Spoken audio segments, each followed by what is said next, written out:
Asian American women have been targets of sexual violence and sexual harassment because not only because we're women who happen to be Asian American, but because we are Asian American women.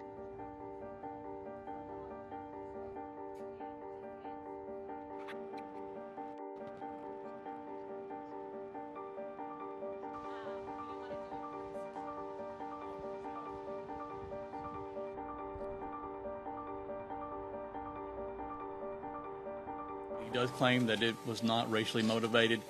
He apparently has an issue, what he considers a sex addiction, and sees these locations as something that allows him to go to these places, and it's a temptation for him that he wanted to eliminate.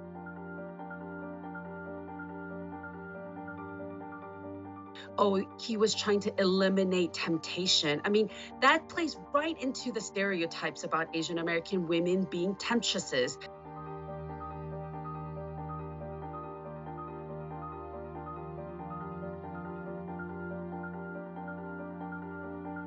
And it goes all the way back to 1875 Page Act, right? Where Congress basically banned East Asian women from coming to the United States because they said we're coming to prostitute, right? So that stereotype about us has always been there, that we're to be feared and to be afraid of, or to be sexualized or to be consumed. And so even if they think they're saying it's not racially motivated and it's just an act of sexual deviance, the fact that they talked about it in this way of,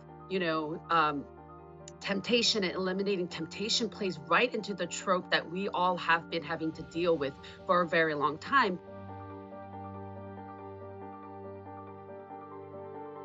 I think the fetishization, the exotifying us in this very sexual way has happened to us in this, as public harassment. But we also see it in, mainstream culture, right? Like the way our heritage and our cultural clothing are exotified and worn as costumes, and the way some people try and do their makeup to make their eyes look more Asian. These are the different ways that even folks who are not directly sexually harassing us are contributing to the stereotype and the narrative that's out there about Asian American women.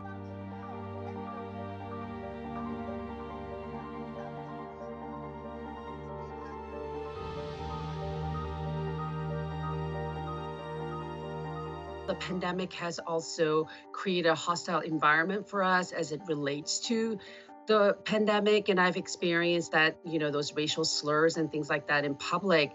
But the nature of what happened was like it went so much deeper for Asian American women, because we know what it's like to be harassed in public, specifically racialized sexual harassment. And so I think for many of us, especially women in our community, it went so much deeper than it just being about the pandemic.